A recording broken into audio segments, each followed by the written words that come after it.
Hello everyone. So mock cut off ಬಿಟ್ಟಿದ್ದಾರೆ ಇವತ್ತು. So ಏನು ಮಾಡಬೇಕಂದ್ರೆ ನೆಕ್ಸ್ಟ್ ನೀವು ಇವಾಗ ಮಾಕ್ ಅಲಾಟ್ಮೆಂಟ್ ಕಟ್ ಆಫ್ ಬಿಟ್ಟಿದ್ದಾರಲ್ಲ, ಸೊ ನೀವು ಇವಾಗ ಕಾಲೇಜ್ ಲಿಸ್ಟ್ ಇದೆಯಲ್ಲ, ಸೊ ಕಾಲೇಜ್ ಲಿಸ್ಟ್ ಇರಲ್ಲಿ ನಿಮ್ಮದು ಇವಾಗ ಯಾವ್ದು ಕಾಲೇಜು ಎಕ್ಸಾಂಪಲ್ಲು BMS ತಗೊಳ್ಳಿ. ಸೊ BMSಗೆ B136 ಇದೆಯಲ್ಲ, ಸೊ ಇವಾಗ ಇದಕ್ಕೆ ಹೋಗಿ ಮಾಕ್ ಕಟ್ ಆಫ್ ಬಿಟ್ಟಿರೋದು ಕಟ್ ಆಫಲ್ಲಿ ನೋಡಿ. ಇವಾಗ BMS ಅಲ್ಲಿ ನಿಮ್ಮ ಕ್ಯಾಟಗರಿನ ಫಸ್ಟ್ನಲ್ಲಿ ನೋಡಿ, ನಿಮ್ದು ಯಾವ ಕ್ಯಾಟಗರಿ ಬಿಲಾಂಗ್ ಆಗ್ತೀರಾ ಅಂತ. 1G ನಾ 1H 2AG ನಾ 2AH ಯಾವ್ದು ಆಗ್ತೀರಾ ಅಂತ ನೋಡಿ. ಜನರಲ್ ಮೆರಿಟಾ ಯಾವ್ದು ಆಗ್ತೀರಾ ಅದು ನೋಡಿ. ಆದಮೇಲೆ ನಿಮ್ಮ ರ್ಯಾಂಕಿಂಗ್ನ ನೋಡಿ. ನಿಮ್ಮ ರ್ಯಾಂಕಿಂಗ್ ಅಕಸ್ಮಾತು ಇವಾಗ 1G ಅಲ್ಲಿ ಇವಾಗ ಕಟ್ ಆಫ್ ಇರೋದು 1072 ಇಲ್ಲಿ ಮಾಕ್ ಕಟ್ ಆಫು. ನಿಮ್ಮದು ಏನಾದರೂ ರ್ಯಾಂಕಿಂಗು ಕ್ಯಾಟಗರಿ 1G ಅಲ್ಲಿ 1070 ಇತ್ತು ಅಂದರೆ ನಿಮಗೆ ಈ ಕಾಲೇಜ್ ಸಿಗುತ್ತೆ ಅಂತ. ಓಕೆನಾ. ಈ ರ್ಯಾಂಕಿಂಗಿಂದ ನಿಮ್ಗೆ ರ್ಯಾಂಕಿಂಗ್ ಸ್ವಲ್ಪ ಕಮ್ಮಿ ಇದ್ದರೆ ನಿಮಗೆ ಈ ಕಾಲೇಜ್ ಸಿಗುತ್ತೆ ಅಂತ ಹೇಳ್ಬೋದು. ಗೊತ್ತಾಯ್ತಾ. ಇವಾಗ ಜನರಲ್ ಮೆರಿಟಲ್ಲಿ ಎಕ್ಸಾಂಪಲ್ ಆಗಿ ಹೇಳ್ತೀನಿ. ಇವಾಗ ಲಾಸ್ಟ್ ಕಟ್ ಆಫ್ ಇರೋದು 367 ಅಲ್ವಾ. ಸೊ 367 ಇವಾಗ ನಿಮ್ಮದು ಜನರಲ್ ಮೆರಿಟೇ ಅಂದ್ಕೊಳ್ಳಿ. ಸೊ ಜನರಲ್ ಮೆರಿಟಲ್ಲಿ ನಿಮ್ಮದು ರ್ಯಾಂಕಿಂಗ್ ಇರೋದು 366. ಸೊ 366 ಇದೆ ಅಂದರೆ ನೀವು ಏನಾದರೂ ಈ ಕಾಲೇಜ್ಗೆ ಅಪ್ಲೈ ಮಾಡಿದ್ರೆ, BMS college of engineering, bull temple road apply ಮಾಡಿದೆ ಅಂದರೆ ನಿಮ್ಗೆ ಸಿಗುತ್ತೆ. ಇದು 367 ಸಿಕ್ಕಿದೆಯಲ್ಲ, ಅವ್ರದ್ದು ಸೀಟ್ ಹೋಗುತ್ತೆ. ಸೊ ನೀವು ಲಾಸ್ಟ್ ಆಗ್ತೀರಾ, ಇವ್ರದ್ದು ಹೋಗ್ಬಿಡುತ್ತೆ.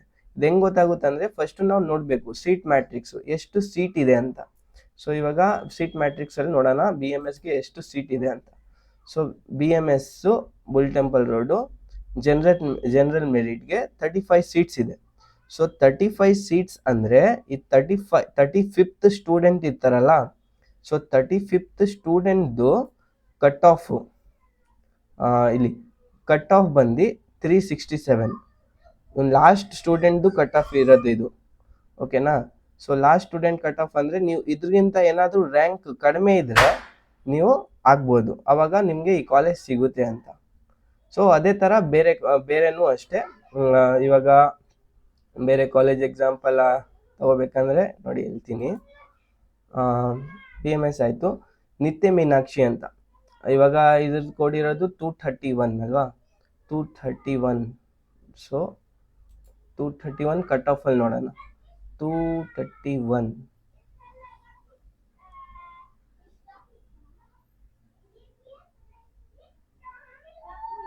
ಇಲ್ಲಿ ಇವಾಗ ನಿತ್ಯ ಮೀನಾಕ್ಷಿ ಅಂತ ಇದೆ. ಸೊ ಇದರಲ್ಲಿ ನೀವು ಫಸ್ಟ್ ನೋಡಬೇಕಾಗಿರೋದು ನಿಮ್ಮ ಕ್ಯಾಟಗರಿ ಯಾವ್ದು ಬರುತ್ತೆ ಅಂತ. ಜನರಲ್ ಮೆರಿಟ್ ಬರುತ್ತಾ, 2AG ಬರುತ್ತಾ, ಇಲ್ಲ 3A ಬರುತ್ತಾ, ಯಾವ್ದು ಬರುತ್ತಾ ಅಂತ ನೋಡಿ. ಸೊ ಅದು ನೋಡಾದ್ಮೇಲೆ ನಿಮ್ಮ ರ್ಯಾಂಕ್ ನೋಡಬೇಕು, ನಿಮ್ಮ ರ್ಯಾಂಕ್ ಎಷ್ಟಿದೆ ಅಂತ. ಇವಾಗ ಫಾರ್ ಎಕ್ಸಾಂಪಲ್ ನಿಮ್ಮ ಕ್ಯಾಟಗರಿ 3A ಇದೆ ಅಂತ ಅಂದ್ಕೊಳ್ಳಿ. 3A ಇದೆ ಮತ್ತು ನಿಮ್ಮ ರ್ಯಾಂಕ್ ಬಂದು 2448 ಇದೆ. ಓಕೆ. ಸೊ 2448 ಇದೆ ಅಂದರೆ ನಿಮಗೆ ಈ ಸೀಟ್ ಸಿಗುತ್ತೆ. ಈ 449 ಇದೆಯಲ್ಲ, ಅವ್ರದ್ದು ಯಾರ್ದು ಇದೆ ಈ ರ್ಯಾಂಕಿಂಗು, ಅವ್ರಿಗೆ ಸಿಗಲ್ಲ ಈ ಸೀಟ್. ಸೊ ಆ ಸೀಟ್ ನಿಮ್ಗೆ ಸಿಗ್ಬಿಡುತ್ತೆ. ಗೊತ್ತಾಯ್ತಾ. ಇವಾಗ ಇದ್ರದ್ದು ಎಷ್ಟು ಜನ ಅಂದರೆ ಸೀಟ್ ಮ್ಯಾಟ್ರಿಕ್ಸಲ್ಲಿ ಎಷ್ಟು ಸೀಟ್ ಇದೆ ಅಂದರೆ 3AGಗೆ ಇವಾಗ ಸೀಟ್ ಮ್ಯಾಟ್ರಿಕ್ಸಲ್ಲಿ ನೋಡ್ತೀವಿ. ಸೊ ಸೀಟ್ ಮ್ಯಾಟ್ರಿಕ್ಸಲ್ಲಿ ನಿತ್ಯ ಮೀನಾಕ್ಷಿ ಎಷ್ಟು ನಂಬರ್ 231. ಸೊ 231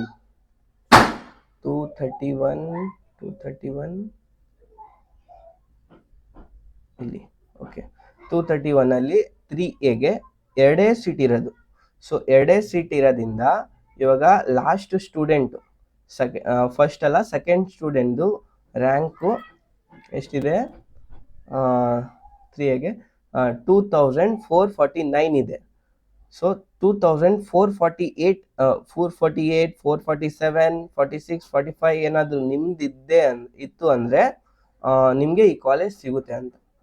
ಸೊ ಈ ಥರ ನೀವು ಇವಾಗ ಮಾಕ್ ಕಟ್ ಆಫ್ನ ನೋಡಿ ಅನಲೈಸ್ ಮಾಡಿಬಿಟ್ಟು ನೀವು ಕಾಲೇಜಸ್ನ ಯಾವ್ದು ಬೇಕು ಅದ್ರದ್ದು ಕಟ್ ಆಫ್ ನೋಡಿಬಿಟ್ಟು ನಿಮ್ಮ ರ್ಯಾಂಕಿಂಗ್ ಇಂದ ಯಾವ್ದು ಕೆಳಗಡೆ ಇದೆ ಆ ಕಾಲೇಜ್ ಸಿಗುತ್ತೆ ಅಂತ ಅಂದ್ಕೊಳ್ಳಿ.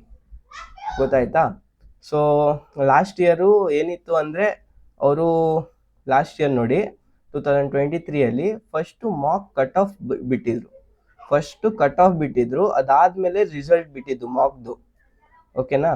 ಸೊ ಅದರಿಂದ ನಾನು ಲಾಸ್ಟ್ ವಿಡಿಯೋಲ್ಲಿ ಇದು ಮಾಕ್ ಕಟ್ ಆಫ್ ಬಿಡಲ್ಲ ಅಂತ ಹೇಳಿದ್ದು. ಸೊ ಈ ಬಿಟ್ಟಿದ್ದಾರೆ, ತುಂಬ ಒಳ್ಳೆಯದು.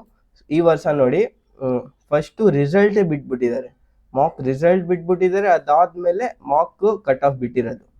ಸೊ ಇದರಿಂದ ತುಂಬ ಯೂಸ್ಫುಲ್ಲೇ ಆಯಿತು. ಸೊ ಈ ಥರ ನೀವು ಕಾಲೇಜಸ್ನ ನೋಡಿ ನಿಮ್ಮ ರ್ಯಾಂಕಿಂಗಿಂದ ಕೆಳಗಡೆ ಇತ್ತು ಅಂದರೆ ಅಪ್ಲೈ ಮಾಡಿ, ನಿಮಗೆ ಸಿಗುತ್ತೆ ಅಂತ college. So thank you for watching. ಇಷ್ಟ ಆದರೆ ಲೈಕ್ ಮಾಡಿ.